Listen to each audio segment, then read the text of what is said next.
Trust me, you will not walk in darkness. Magandang buhay mga katiyats. Welcome back sa ating channel para sa ilang minutong pag-analyze ng inyong treasure marker. Meron tayong natanggap dito na pagagandang video nito. Ito ay nakataob na bato ng kanilang baliktarin ay merong nakamarka na Japanese signs. At ito naman ay lugar na malapit sa natagpuan na marker na yun. Bago tayo magpatuloy, ako'y mag-shoutout mo. Alright, shoutout kay Cirilo Jaong, kay Leslie Ayo, kay Uncle Makasi Vlog, shoutout din kay Edgar Lagarto, Danny Flores, kay Intensity, Ruben Lucas, Tating Nariman Salay, Angelito Capistrano, Temto Refill, Rodel Cardona, Obligado, shoutout kina Desiderio Lamsin, Kawan Heart TV, Ginaline Lopez, JC Forte, kay Bon Ryan Lianes, kay Archie Batak, Glenn Mario, Jun Tox, kay Jumar Francia. Lastly, shoutout tayo kina Papa Jack Journey, kay Ricky Larano, Rogelio Cortez Plantabs, Nicanor Angel, at kay Tess Cruz. At sa mga hindi nabanggit na pangalan, shoutout sa inyo lahat. Tayo na ngayon magpatuloy. Okay mga katiyats, ito yung video na padala sa atin. Atin muna panoorin bago natin bigyan ng analysis ang isang ito.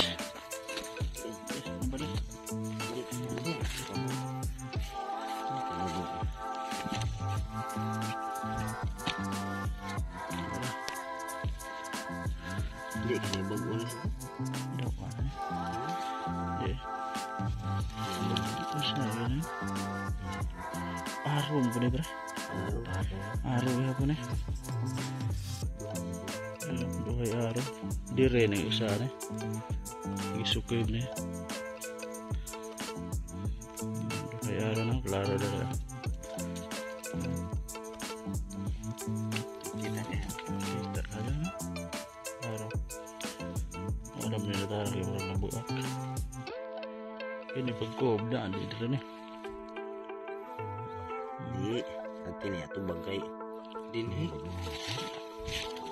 Nainga na, lagi na ko, lagi na niya.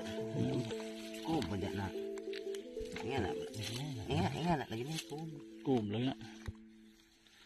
Pero ini plaster, ini basa. Ito ba na ini basa? Ito bang ni Di Dire? rin ang isa. Ini nga sa baliha. Nah, ini point pre. Nah, point. Uy, dala na ito. Kuha lagi na. Ini begini. Lagay. Kini lagi. Pwede na siya kuhaan pre. Usa ka metros or 5. Puwin. Hasta ganin na. Okay ni araw na eh. Araw ni bro lagi. Ang usa ka iyan eh. Pwede usa ka metros or kuhaan. 5. Mag-ihap pa ni. Ba. Di agkuhan nila ba? Ijang mga meaning yan. Di na musok doon sa kuhan. At sa di kalayuan ng marker na ito ay makikita din itong isang malaking bato na maraming butas at man-made din ang pagkagawa ng isang ito.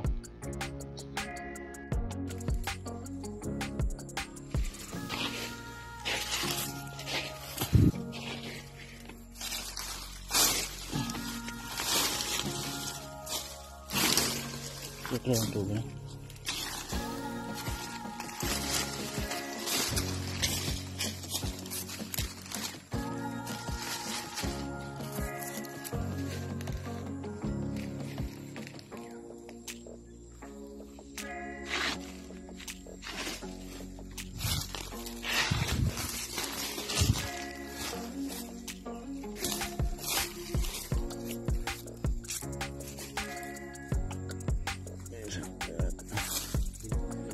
Lima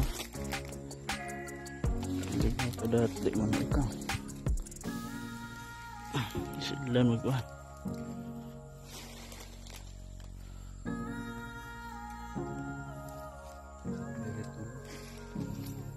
tulad na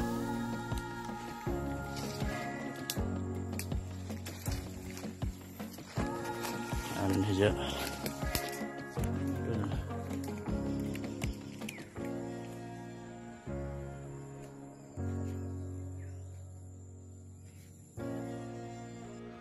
Alright mga katiyats, bago tayo mag-umpisa nito ay akin muna babasahin ang nakalagay dito. So mayroong nakasulat na GAP A at N. So literal na Japan ang pagkasulat at merong X, maliit na guhit at klarong-klaro na arrow. Itong dito naman ay sa itaas. Ito lang yata ang parang na lang ito, mga nature lang itong iba dito. Pero itong dalawang guhit o isang guhit ay engraved siya. Ito man-made ito. Pero itong dito ay tsaka ito ay parang natural na lang siya. At itong dito rin. So pwedeng itong dalawa lang ang bigyan natin ng pansin. Itong dalawa dito na guhit. Ngayon, una kong napansin dyan ay napaka-flat ng surface. Parang linagari talaga siya. So ngayon, ang hanapin yung mga ka-TH dyan, malapit dyan mga 7 meters to 10, ay hanapin nyo ang bato na malaki na mayroong flat surface na may tipak. Okay, nababasa nyo ba ang iniisip ko? So ibig sabihin ay mayroong malaking bato dyan na flat ang surface niya. So kasi ang isang ito ay partiyan ng malaking bato. So hanapin nyo, baka yan noon ay nakaganyan yan sa isang malaking bato, naka-attach. At dito flat ito na surface, at dito na surface nakamarka yung Japan X at arrow. So baka nakaganyan yan, nakapunteriya sa unahan. Kasi yung napansin nyo, nakataob yan at nasa surface lang ng lupa, hindi nakabaon. Hindi naman mag-iiwan ng hapon ng marker na napupulot lang or nabubuhat at nalilipat, kasi lilipat-lipat yan. Ngayon ako ay nag-iisip, baka mayroong napadaan ng mga treasure hunters dyan at tinipak ang bato na yan, tinanggal yan para hindi na makikita pa ng iba. Yan kasi ang ginagawa ng iba. Kaya unang hanapin yung bato na kapares niyan. Siguradong malaki ang kapares niya na nagaganyan, siguro yan noon. At dito yung marka, itong flat surface. At baka mayroon pang ibang mga karakter yan na karugtong doon. Kapag nakita nyo ang pinaka source na bato niyan. Yung malaking bato kasi yan ay sa tingin ko tipak lang yan ng malaking bato na naroon pang ibang marka. Okay, ngunit kung ganyan talaga yan, so umpisahan na natin ang pag-analyze nito. Kung talagang ganyan yan at tinaob lang ng mga Hapon dyan at hindi man lang ibinaon, okay, so ang ibig sabihin Japanese ang nagbaon nito. Merong marka na Japan. So sinusulat nila ang kanilang country, kagaya natin, sinusulat din natin Philippines. Kung nandoon tayo sa Japan, nagipagyera tayo, susulat din natin Pinoy, ganyan. Okay, itong dalawang man-made na guhit dyan, pwedeng 2 yan, pwede ring 10. Pwedeng 1 meter bawat isa, pwede rin 5 meters bawat isa na guhit. So dito naman given ay pwede rin yan 10. Pwedeng 10 feet, pwedeng 10 meters. Kung napansin nyo, itong maliit na guhit, pwedeng meters siya. Kasi yan ang symbol naman talaga ng feet, ganyan. kung dalawang maiksi. Sa engineering ay inches. Okay, kaya ito ay pwedeng feet. So 10 feet, ilang meters ba yan? So merong 3 meters at 10 feet. So meron kaagad tayong given na isang distance.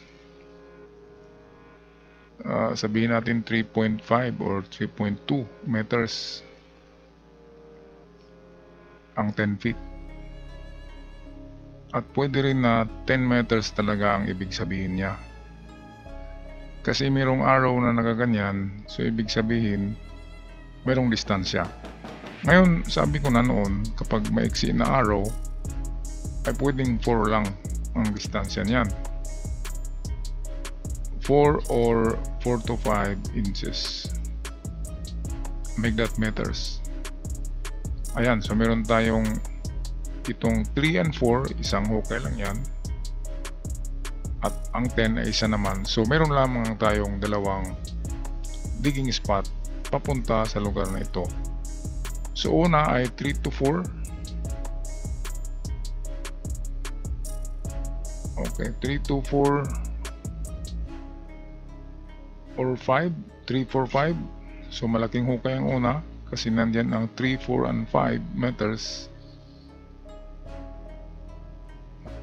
Lalim, 2 point, make that 2 meters to 3 meters ang lalim nito, that is dig. At kapag walang makita, kasi palaging nag-assume tayo na wala, alangan naman na meron kagad. So kung wala ay meron tayong pangalawang distansya, yan ang 10 meters. Ayan. So yan ang probable distances na given dito sa stone map na ito. Ngayon kung nakatayo ang bato na yan sa totoong ano niya, noong unang panahon, sabihin natin ganitong pagkalagay niyan, at nasa baba ang X at nasa taas ang arrow, ganyan. So kung ganito yan noon na nakadikit pa yan sa malaking bato, ibig sabihin yan ay treasure in front or treasure under, dito mismo sa kanyang front. Ang X ay target, 0 at hindi na distance. Kasi ang nakatayo na arrow na yan, yan na mismo ang gold sign, which means treasure under. So dito tayo sa kabila. So kapag ganito na, nakatayo na arrow, ibig sabihin yan treasure below, treasure under, lalo na narito ang X. So kung ito yung bato na diyan yan nakasulat, ibig sabihin diyan lang tayo sa baba maghukay. At ang pangalawa niyan, dahil merong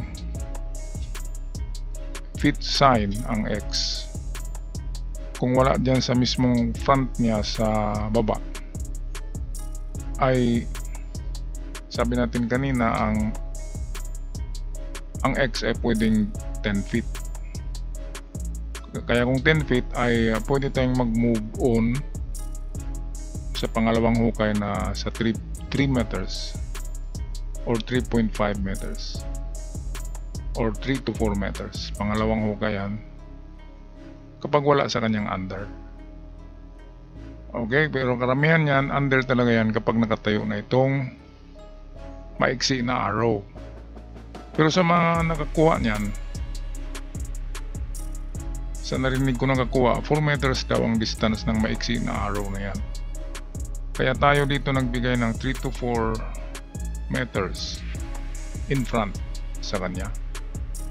Okay, napakagandang ano ito, marker, kasi walang kaduda-duda kung merong magsabi na nature yan, ay bulag yan. Ang magsabi na nature ito, walang mata, di ba? Klarong-klaro yan, man-made yan. Itong pangalawang video na padala sa atin,